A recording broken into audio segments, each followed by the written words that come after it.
ఈ సంవత్సరం దేవుడు మినిస్ట్రీ అంతటికి ఇచ్చినటువంటి వాగ్దానం, నాకును నీకును మధ్య నా నిబంధన నియమించి నిన్ను అత్యధికముగా అభివృద్ధి పొందించెదనని అతనితో చెప్పెను. దేవునికి స్తోత్రం. సృష్టికర్త అయినటువంటి దేవుడు, మానవులకు ప్రాణమును ఆత్మను శరీరాన్ని ఇచ్చినటువంటి దేవుడు, ఆయన పిలుచుకున్నటువంటి అబ్రహాంతో చెప్తున్నటువంటి మాట ఏమిటంటే, నాకు నీకు మధ్యన ఒక నిబంధన నియమించి నిన్ను అత్యధికంగా అభివృద్ధి పొందించదనని అతనితో చెప్పాను. దేవునికి స్తోత్రం. అబ్రహాముతో దేవుడు నిబంధన చేశాడు. ఏంటంటే, ఆయన నిన్ను బయటికి తీసుకొచ్చాడు. ఒకసారి ఆకాశ నక్షత్రాలను చూడు, నీ సంతానం అంతగా అభివృద్ధి చేస్తున్నాను.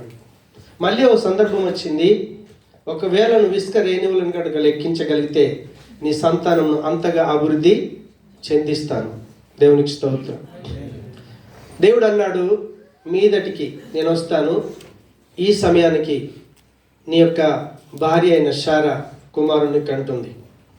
ఈ వాగ్దానం చేసినప్పుడు అబ్రహాం యొక్క శారా యొక్క పరిస్థితి ఏమిటి అని అంటే, వాళ్ళ యొక్క శరీరం అట మృతతుల్యమైంది. శారా గర్భం ఉడిగిపోయింది. స్త్రీకి ఎప్పుడైతే స్త్రీ ధర్మం నిలిచిపోతుందో ఇంకా పిల్లలు 100% అవరు. దేవునికి స్తోత్రం. కానీ అదే దేవుడు నేనేదైనా చేయగలుగుతాను అని నిరూపించి అబ్రహాముకి ఇచ్చిన కుమారుని చంపమని చెప్పి, బలీమని చెప్పి కూడా చివరికి ఆయన సంతానాన్ని ఆకాశ నక్షత్రాలంతగా విస్తరింపచేశాడు, ఇసుక రేణువులంతగా విస్తరింపచేశాడు. అందుకే ఈ వాగ్దానం బట్టి, ప్రభా నీకు నాకున్న నిబంధనను బట్టి మీరోజు నిబంధన చేసుకుంటే దాన్ని బట్టి 100% దేవుడు మిమ్మల్ని అభివృద్ధి చెందిస్తాడు. దేవునికి స్తోత్రం. మినిస్ట్రీని నూతన ఆత్మచేత నింపచ్చు. మీ కుటుంబాల్లో ఏది లోటుగా ఉందో ఈ సంవత్సరం దేవుడు ఖచ్చితంగా మిమ్మల్ని ఆశీర్వదించి అభివృద్ధి చేయునుగాక. ఆమేన్. హల్లెలూయా. సరే, సబ్జెక్ట్ ఏంటంటే అభివృద్ధి పొందటం, ఆశీర్వదించబడటం. సో ఈరోజు మనం ఆశీర్వదించబడాలి అంటే మనం ఏం చేస్తే ఆశీర్వదించబడతాం అనే విషయంలో 1 లేదా 2 విషయాలు మనం ధ్యానిద్దాం. ఎందుకంటే ఈరోజు బల్ల ఉంది, సమయం తక్కువ ఉంది కాబట్టి. యోబు గ్రంథం ఒకసారి తీయండి, 8వ అధ్యాయం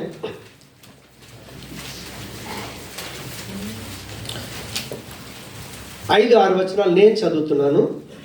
నీవు జాగ్రత్తగా వెదికి దేవుని వెదికిన ఎడల, సర్వశక్తుడగు దేవుని బతిమాలుకొని ఎడల, నీవు పవిత్రుడవై యథార్థవంతుడవైన ఎడల నిశ్చయముగా ఆయన నీయందు శ్రద్ధ నిలిపి నీ నీతికి తగినట్టుగా నీ నివాస స్థలమును వర్ధిల్ల చేయును. అప్పుడు నీ స్థితి మొదట కొద్దిగా నుండినను తుదను నీవు మహాభివృద్ధి పొందుదువు. దేవునికి స్తోత్రం. సో ఈ సందర్భంలో నిజంగా మనం అభివృద్ధి చెందాలి అంటే ఇక్కడ 4 విషయాలు చెప్పాడు. ఫస్ట్ పాయింట్ ఏంటంటే, దేవుని పిల్లలం కాబట్టి, మనం దేవుడితో మనకు అనుబంధం ఉంది కాబట్టి, అబ్రహాంకి దేవుడితో అనుబంధం ఉంది. అనుబంధం ఉన్న ఆ బిడ్డతోని తను వాగ్దానం చేశాడు. అదే రీతిగా ఇక్కడున్న మనందరికీ మన ప్రభువుతో అనుబంధం ఉంది, సంబంధం ఉంది. చాలా విషయాలలో అయ్యో నేను అభివృద్ధి చెందట్లేదని నిరాశ చెందుతూ ఉంటాం. కానీ ఏం చేస్తే మనం అభివృద్ధి చెందుతాం అనే విషయాన్ని మనం కొద్దిసేపు ధ్యానిద్దాం. మొట్టమొదటి విషయం ఏంటి అని అంటే, ఏమంటున్నాడు అక్కడ? ఫస్ట్ పాయింట్, నీవు జాగ్రత్తగా దేవుని వెదికిన ఎడల. హల్లెలూయా. బైబిల్ గ్రంథంలో జాగ్రత్తగా వెదికిన వాళ్ళు ఉన్నారు, వెదకకుండా అజాగ్రత్తతో నిర్లక్ష్యంతో పోగొట్టుకున్న వాళ్ళు కూడా ఉన్నారు. దేవునికి స్తోత్రం. ఫస్ట్ పోగొట్టుకున్నటువంటి స్థితిని మనం ధ్యానిద్దాం. ఒకసారి లూకా సువార్త 15వ అధ్యాయం 8వ వచనాన్ని చూద్దాం. లూకా సువార్త 15:8. ఏ స్త్రీకైనా 10 వెండి నాణెములుండగా వాటిలో ఒక నాణెము పోగొట్టుకుంటే ఆమె దీపము వెలిగించి ఇల్లు ఊడ్చి అది దొరుకు వరకు జాగ్రత్తగా వెదకదా. దేవునికి స్తోత్రం. ప్రభు అయినటువంటి యేసుక్రీస్తుల వారు స్వయంగా చెప్తున్నటువంటి సందర్భం ఇది. మనకు చాలా మటుకు తెలుసు, అక్కడ పైన కూడా 100 గొర్రెల్లో ఒక గొర్రె తప్పిపోయింది. అవునా? గొర్రె తప్పిపోయిందంటే దాంట్లో అర్థం ఉంది. హల్లెలూయా. గొర్రె తప్పిపోవచ్చు, కానీ ఇక్కడ స్పెసిఫిక్గా యేసు ప్రభుల వారు ఒక స్త్రీని తీసుకొని చెప్తున్నటువంటి ఉదాహరణ ఇది. ఆ సంఘటన స్త్రీ గురించి చెప్తా ఉన్నాడు. ఒక స్త్రీకి 10 వెండి నాణెములు ఉంటే ఆ 10లో నుంచి ఒకటి పోతే అప్పుడు తను ఏం చేస్తుంది? దీపం వెలిగించి ఇల్లు ఊడ్చి అది దొరికేదాకా జాగ్రత్తగా వెదకదా. హల్లెలూయా. ఇప్పుడు చూడండి, గొర్రె మూర్ఖత్వంతో తప్పిపోవచ్చు, కానీ ఒక స్త్రీ తను విలువైనటువంటి సంపాదన ఏదైనా ఉంది ఉన్నప్పుడు దాన్ని ఎప్పుడు పోగొట్టుకుంటాం చెప్తారా? నిర్లక్ష్యంగా ఉంటే.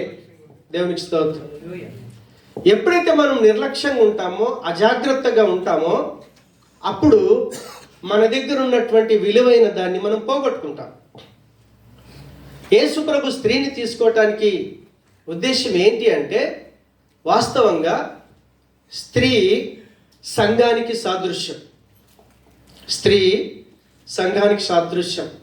సంఘం అని పిలువబడుతున్నటువంటి మనం, వధువు అని పిలువబడుతున్నటువంటి మనం, ప్రభు స్వయంగా చెప్పిన మాటలో ఆయనకు మనం ప్రియురాలు.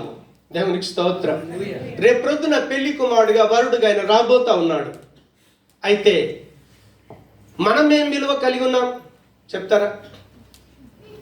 సంఘం దేన్ని కలిగి ఉన్నాం? మీకు అత్యంత విలువైంది ఏదైనా చెప్తారా? దేవుని పిల్లలుగా దేవుణ్ణే కలిగి ఉన్నాం. హల్లెలూయా. ఎవరిని కలిగి ఉన్నాం? దేవుణ్ణే కలిగి ఉన్నాం. ఒక స్త్రీకి వెండి ఎంత విలువైందో, ఓకేనా, ఈ లోకంలో ఉన్నటువంటి వెండి కంటే, బంగారం కంటే, మనం ఆరాధిస్తున్నటువంటి మన ప్రభువు, మనము కలిగి ఉన్నటువంటి మన యేసయ్య వెండి కంటే, బంగారం కంటే, వెండి నాణ్యం కంటే, బంగారు నాణ్యం కంటే కూడా ఆయన విలువైన వాడు. దేవునికి స్తోత్రం.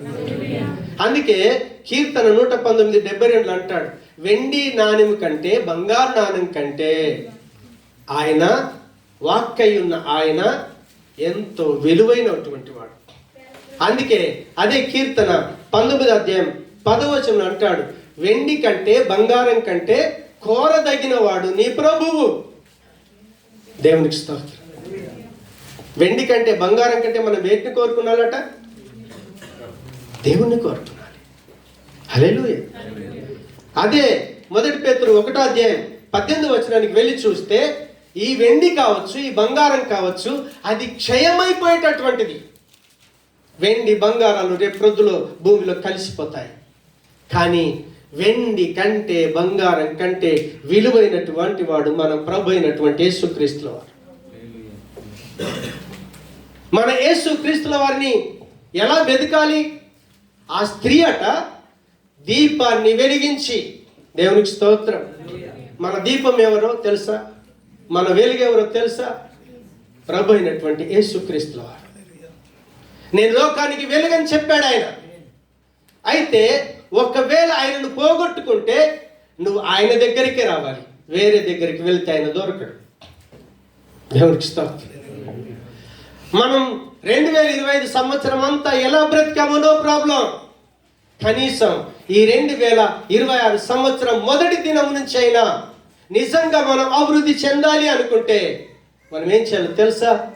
దేవుణ్ణి జాగ్రత్తగా వెతకాలి. ఆమె జాగ్రత్తగా వెతకటానికి ఆమెకు వెలుగు అవసరమైంది. ఆ వెలుగు మన ప్రభు అయినటువంటి యేసు క్రీస్తుల వారే. సంఘం క్రీస్తు శరీరం, వెలుగు దీపం సంఘమే. దేవునికి స్తోత్రం. సహవాసం సంఘం, వెలుగు దీపం. దేవునికి స్తోత్రం. ప్రార్థన వెలుగు దీపం, వాక్యం వెలుగు దీపం. ఒకవేళ నువ్వు సంఘాన్ని నిర్లక్ష్యం చేస్తే, సహవాసాన్ని నిర్లక్ష్యం చేస్తే, ప్రార్థనలో నిర్లక్ష్యంగా ఉంటే, వాక్యంలో నువ్వు నిర్లక్ష్యంగా ఉంటే, నువ్వు ఎప్పుడు కూడా దేవుని చేత నువ్వు అభివృద్ధి పొందలేవు. వాక్యం చెప్తా ఉంది, ఒకవేళ నువ్వు జాగ్రత్తగా వెతికితే నిన్ను అభివృద్ధి పరిచేటటువంటి అదే యేసు ప్రభుల వారు నీ యందు శ్రద్ధ నిలిపి, వాక్యం చెప్తా ఉంది, ఆయన నీ యందు శ్రద్ధ నిలిపేట నిన్నేం చేస్తాడు? ఆయన అభివృద్ధి చెందిస్తాడట. దేవునికి స్తోత్రం. హల్లెలూయా. చూడండి, నిర్లక్ష్యంతో పోగొట్టుకున్న స్త్రీని చూసాం, అదే జాగ్రత్తగా వెతికిన స్త్రీని కూడా మనం చూద్దాం. పరమగీతం 3:4 వెళ్ళి చూస్తే అక్కడ దేవుణ్ణి వెతుకుతున్న స్త్రీ కనిపిస్తా ఉంది, షూలమ్మితి కనిపిస్తా ఉంది, సంఘం కనిపిస్తా ఉంది. ఆమె ఎలా వెతికిందట? దేవునికి స్తోత్రం. ఆమె పరిశుద్ధుడైన ప్రభును వెతకాలంటే ఆమెలో పాపం ఉండకూడదు, పాపం విడిచిపెట్టాలి. హల్లెలూయా. దేవునికి స్తోత్రం. హల్లెలూయా. ఆమెలో చూడండి, మన దేవుడట కునుకకుండా నిద్రపోకుండా ఉన్నవాడట. మనం ఏం చేయాలి? సోమరితనం విడిచిపెట్టాలి. హల్లెలూయా. జాగ్రత్తగా ఎప్పుడు వెతకగలుగుతాం? పాపం నుండి జాగ్రత్తగా వెతకలేం. హల్లెలూయా. ఆయన చురుకైన వాడు. సోమరితనం ఉంటే దేవుణ్ణి మనం వెతకలేం. దేవునికి స్తోత్రం. హల్లెలూయా. ఇంకేమంటుంది తెలుసా? ఆమె ఎప్పుడు కూడా నిర్లక్ష్యం చేయలేదు దేవునికి స్తోత్రం. హల్లెలూయా. అప్పటిదాకా పడుకుంది, కానీ లేచేదాకా దొరికేటట్టు లేడని చెప్పేసి తాను ప్రయత్నం చేస్తూ ఉంది. నిర్లక్ష్యం మనలో ఉంటే లక్ష్యం కలిగిన దేవుణ్ణి కనుగొనలేం మనం. అదేవిధంగా చూస్తే అక్కడ ఆమెలో స్వార్థం లేదు. దేవునికి స్తోత్రం. హల్లెలూయా. స్వార్థం ఉన్న వ్యక్తికి దేవుడు ఎన్నడూ దొరకడు. నాది, నేను, నా అన్నాడు, జీవితం క్లోజ్ అయిపోయింది. స్వార్థాన్ని విడిచిపెట్టాలి. దేవునికి స్తోత్రం. హల్లెలూయా. దేవుడట సత్యవంతుడట. మనలో ఎప్పుడైతే అబద్ధాన్ని విడిచిపెట్టుకుంటామో అప్పుడు సత్యమైన దేవుణ్ణి వెదకగలుగుతాం. అబద్ధం ఎవరికి సంబంధించిందో తెలుసా? అబద్ధం సాతానుడికి సంబంధించింది. అబద్ధానికి జనకుడు సాతానుడు. కొంతమంది కదిలితే అబద్ధం అబద్ధం అబద్ధం అబద్ధం. ఎంత దౌర్భాగ్యమైన స్థితి. అంటే నువ్వు అబద్ధములు ఉన్నావంటే నువ్వు దేవుని ఏం చేస్తున్నావు? నిర్లక్ష్యంగా ఉన్నావు. కనీసం అబద్ధాన్ని మానుకుంటే నువ్వు దేవుణ్ణి వెతుక్కున్నవాడిని అవుతావు. ఆయనని వెతికి ఆయన ద్వారా అభివృద్ధి చెందగలిగిన వాడు అవుతావు. దేవునికి స్తోత్రం. హల్లెలూయా. మోసం. హల్లెలూయా. ఒకరిని మోసం పరిచే స్థితి ఉంటే ప్రభువు తను ఎప్పుడు కూడా మోసపోలేడు. ఎవరిని మోసం? యేసు ప్రభువును మోసం చేస్తే అంగీకరించాడు. నువ్వు ఇలా చేస్తావని ఆయన జడ్జి ముందు ఆయన మీద ఏ ఆరోపణ చేసినా మౌనంగా ఉన్నాడు తప్ప ఆయన మాట్లాడలేదు. ప్రభులో మోసం చేసే జీవితం లేదు. ఇంకా చూస్తే గర్వం అస్సలే లేదు. హల్లెలూయా. యేసు ప్రభులో ఒక వ్యక్తి దేవునికి ఎప్పుడు దూరమై నాశనం అవుతాడో తెలుసా? గర్వం మనిషిలో ఉండకూడదు. నీలో గర్వం ఉందా? నువ్వు దేవుణ్ణి నిర్లక్ష్యం చేస్తున్నావని అర్థం. దేవుణ్ణి పోగొట్టుకుంటున్నావని అర్థం. హల్లెలూయా. అదే రీతిగా చూస్తే అహంకారం. హల్లెలూయా. అహం ఉందనుకోండి, అహం ఎప్పుడైతే నీలో ఉంటుందో దీనుడైనటువంటి ప్రభువును నువ్వెన్నడూ కలుసుకోలేవు. అహంకారులను దేవుడు ఎదిరిస్తాడట, దీనితో కలిసి నివసిస్తాడట. కాబట్టి మనం దేవుణ్ణి వెతకాలి అంటే మనలో ఉన్న అహంకారం విడిచిపెట్టుకున్నారు. సాతానుడు చాలాసార్లు మనల్ని మోసం చేస్తూ ఉంటాడు, అహంలోకి తీసుకుని వెళ్తూ ఉంటాడు. మనం గర్వం ఉన్నప్పుడు దాన్ని గమనించకుండా కళ్ళు మూసుకుపోయే స్థితిలోకి తీసుకుని వెళ్తూ ఉంటాడు. ఎదుటి వాళ్ళను మనం నిర్లక్ష్యం చేస్తాం, కేర్ చేయలేము, లెక్క చేయలేము. ఎంత దౌర్భాగ్యమైన స్థితి.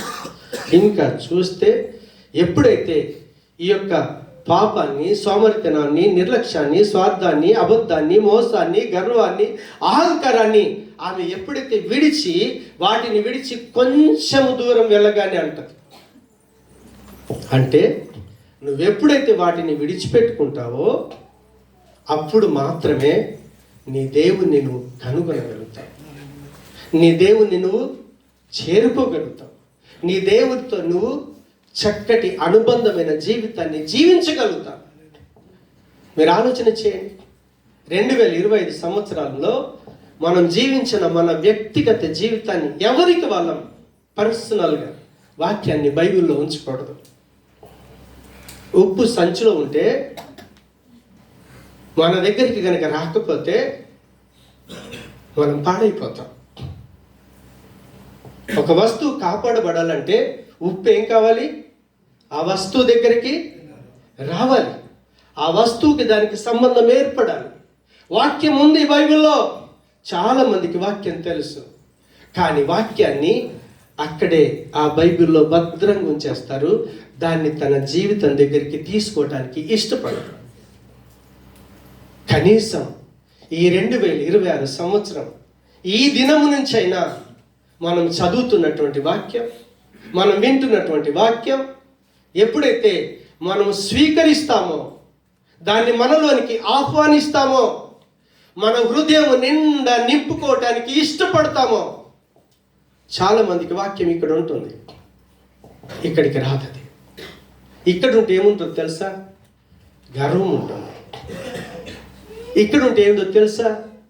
నిన్ను పాడు చేసేది హృదయమే. కాబట్టి ఆ హృదయంలోకి వాక్యం వెళ్తే ఆ వాక్యానికి మనం లోబడతాం. నాకు వాక్యం బాగా తెలుసు అని గర్వంగా చెప్పచ్చు, కానీ తెలిసిన ఒక్క వాక్యం ఇక్కడ ఉందనుకోండి, దానికి విధేయత చూపిస్తాం, దానికి లోబడతాం. కొత్త సంవత్సరాన్ని మన జీవితంలో దేవుడు ఎందుకు అనుమతించాడో తెలుసా మీకు? ఈ దినం చూడకుండా లక్షల మంది చచ్చిపోయారు, కానీ ఈరోజు మనం సజీవుల లెక్కలో దాచిపెట్టబడ్డాం. కనికరపూర్ణుడైన మనం నాశనము కాకుండా తప్పించబడాలని కనీసం ఈ సంవత్సరమైనా ఆయన వాక్యానికి హృదయంలో చోటిస్తామేమోనని ఆయన ఆశ కలిగి ఈ సంవత్సరాన్ని, ఈ దినాన్ని మన జీవితంలో అనుమతించక. తోట యజమానట తోటమాలి దగ్గరికి వచ్చి, అయ్యా ఇది ఫలించట్లేదు, దీన్ని తీసివేయ్. తోటమాలి అంటున్నాడు, యజమానుడా నాకు ఈ సంవత్సరం అవకాశం ఇవ్వు, దానికి మళ్ళీ నేను పాదేసి నీరు కట్టి కనీసం ఈ సంవత్సరమైనా ఫలిస్తుందేమోనని యజమానుడితో చెప్తా ఉంటే తోటమాలికి దేవుడు అవకాశం ఇచ్చాడు. మన తోటమాలి ప్రభువే. మనమందరం తండ్రి దగ్గరికి వెళ్ళాలి. కనీసం ఈ 2026 సంవత్సరంలోనైనా మనలో ఆ విధేయతలు గనక ఫలించకపోతే దేవుడు మనని అభివృద్ధి చెందించలేడు. ఈ కొత్త సంవత్సరంలో నేను అభివృద్ధి చెందాలి అని నువ్వు ఆశపడుతున్నావే, నీ ఆశ తీరదు. ఎందుకు తెలుసా? అభివృద్ధి చెందించాలంటే అభివృద్ధి చెందించే దేవుడు నీ పట్ల శ్రద్ధ చూపించాలి. మన పట్ల ఆయన శ్రద్ధ చూపించినప్పుడు ఆయన ఏదైనా చేయగలడు. నీ లైఫ్లో ఏది కొదువున్నా సరే, ఏ విషయంలోనైనా సరే దేవుడు నిన్ను 100% అభివృద్ధి చెందిస్తాడు. సంవత్సరాలు గడుస్తూ ఉన్నాయి, ఆయన కార్యాలు మన జీవితంలో నూతనపరచబడాలి. 2 కొరింథీ 5:17 నామ క్వశ్చన్ అడిగింది కదా, మనం క్రీస్తులో ఉంటే, నిజంగా క్రీస్తుతో నీకు సంబంధం ఉంటే పాతవి విడిచిపెట్టుకోవటానికి ఈ రోజైనా ఇష్టపడాలి. కనీసం ఈ రోజు కూడా ఇష్టపడకపోతే ఈ కొత్త సంవత్సరం, నూతన సంవత్సరం కూడా నీకు దీవెనకరమైన సంవత్సరం కాదు. నీకు ఆశీర్వాదం పొందుకోలేవు, నువ్వు అభివృద్ధి చెందలేవు. దేవునికి స్తోత్రం. హల్లెలూయా. అభివృద్ధి చెందాలి. నీ దేవుడు అసమర్థుడా? చెప్పండి. దేవుడు అసమర్థుడా? అసమర్థుడు కాదు. ఆయన ఏదైనా చేయటకు శక్తి కలిగిన దేవుడు. ఆయన గర్భం ఉడిగిపోయింది. డాక్టర్ దగ్గరికి వెళ్ళండి, ఆమెకు సంతానం అవుద్దా? అది ఇంపాసిబుల్, అది సాధ్యం కాదు. ఒక స్త్రీ పురుషుడితో సంబంధం లేకుండా గర్భాన్ని దాల్చుద్దా? అది ఇంపాసిబుల్. కానీ పాసిబుల్ చేశాడు దేవుడు. ఉడికిపోయిన గర్భాన్ని ఆయన బ్లెస్ చేసి ఆకాశ నక్షత్రములంతా సంతానాన్ని ఇచ్చినటువంటి దేవుడు ఆయన. కానీ మనలో ఏదైతే గర్వం ఉందో, అహంకారం ఉందో, లోబడిన తనం ఉందో, నిర్లక్ష్యం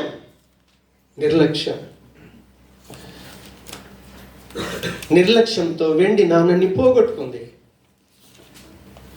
నేను చాలాసార్లు అడిగాను, నాన్న బైబిల్ చదువుతా ఉన్నారా? పిచ్చోన్నాయి అడగట్లేదు మిమ్మల్ని, నేను పిచ్చోని కాదు. నన్ను పిచ్చోడిగా మీరు అనుకున్నా నాకు అభ్యంతరం లేదు. నేను చాలాసార్లు అడిగాను, జెంట్స్లో నుంచి బైబిల్ చదివే వాళ్ళు ఫాలోఅప్ చేయడానికి ఒక ఇద్దరు కావాలన్నాను. సంవత్సరం గడిచిపోయింది, ఇంతవరకు ఒక్కరు కూడా దాని బాధ్యత తీసుకోలేదు. స్త్రీలో నుంచి ఇద్దరు. సోనపూర్లో పిల్లలు చాలా నచ్చారు నాకు. సోనపూర్లో జెంట్స్ నుంచి, లేడీస్ నుంచి ఇద్దరు లేచి, అయ్యా ప్రతి శనివారం చర్చికి వచ్చారా? సార్ నువ్వు ఎంత మటుకు చదివావు? ఇప్పటికి నాకు నోట్ వాట్సాప్లో పంపిస్తున్నాడు.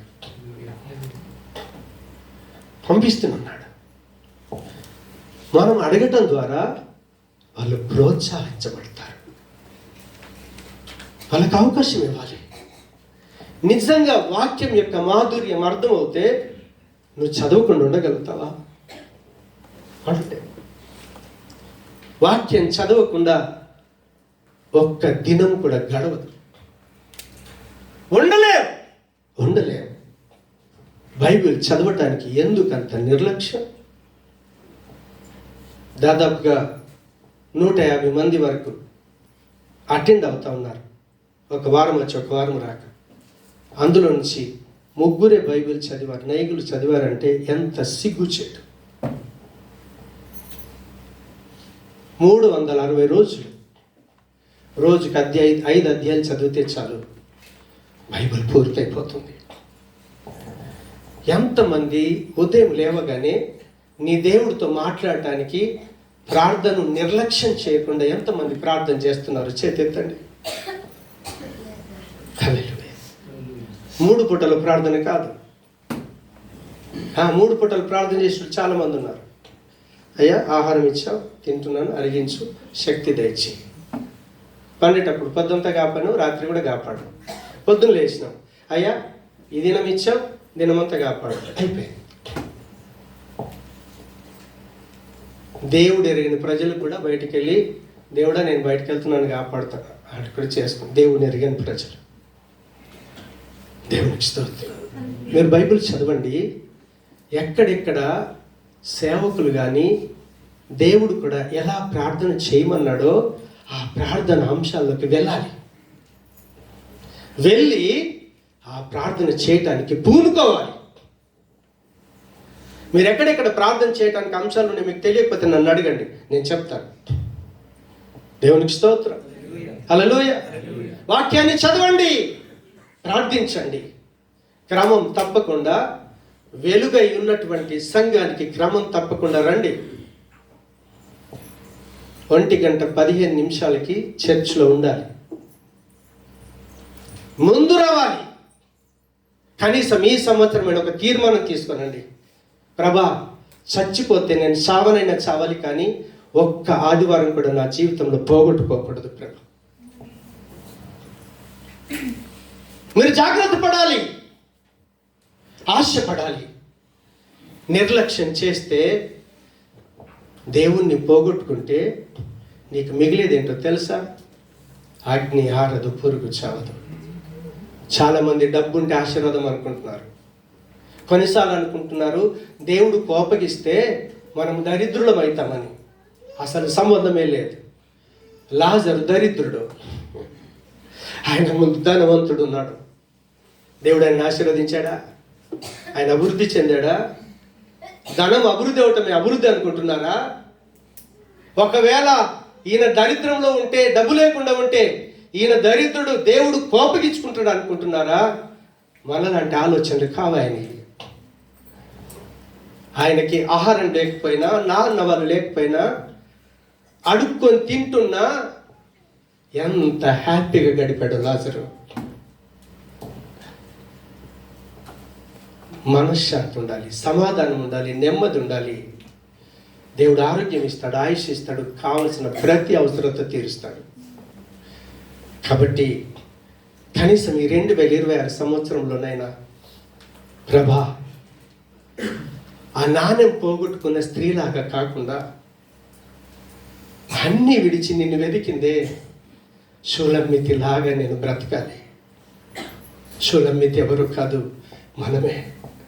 క్రీస్తు రక్తంలో కడగబడిన జనాంగం, సంఘం అని పిలువబడుతున్న నువ్వు నేను ఒకవేళ అలా జాగ్రత్తగా పడకపోతే, జాగ్రత్తగా దేవుణ్ణి వెతకకపోతే, నీ దేవుడు నీ పట్ల శ్రద్ధ నిలపడు, నిన్ను అభివృద్ధి చెందించలేడు. కాబట్టి ఎవరికి వాళ్ళం అప్పగించుకుందాం. చిన్న ప్రార్థన చేసుకుందాం. ప్రభా నాకు సహాయం ఇచ్చే, నాకు సహాయం ఇచ్చే, ప్రభా నాకు సహాయం ఇచ్చే. నువ్వు పరిశుద్ధుడవు కాబట్టి పాపాన్ని విడిచిపెట్టుకున్నాలి. నువ్వు కునుకకుండా, నిద్రపోకుండా చలిస్తున్న దేవుడు, సోమర్తనం వద్దు నాయన, నిర్లక్ష్యం వద్దు, స్వార్థం వద్దు, అబద్ధాలు వద్దు, మోసం చేసే బుద్ధి వద్దు, గర్వం, అహంకారం వీటిని విడిచిపెట్టి షూలమ్మితి లాగా మేము నిన్ను వెతకాలి, నీ చేత ఆశీర్వదించబడాలి. ప్రభా సహాయం చేయండి. ఇక నుంచైనా ప్రతిరోజు నేను వాక్యాన్ని చదువుతాను. ఇక నుంచైనా వాక్ అయ్యున్న నీతో మాట్లాడుతాను, నిన్ను ధ్యానిస్తాను. నీ శరీరమై వెలుగై ఉన్న సంఘానికి వస్తానయ్యా. సంఘం అని పిలువబడుతున్న బిడ్డలందరితో చక్కటి సహవాసం కలిగి ఉంటానయ్యా. ఈ 2026లో నాకు అలాంటి జీవితం ఇచ్చి, నాన్నని పోగొట్టుకున్న స్త్రీలాగా కాకుండా జాగ్రత్తగా నిన్ను వెతికిన షూలమ్మితిలాగా మమ్మల్ని దర్శించి బలపరిచి నీ మహిమ కొరకు మమ్మల్ని అందరినీ సాక్షులుగా నిలబెట్టుకొనమని యేసు నామమున ప్రార్థిస్తున్నాము తండ్రి. ఆమేన్.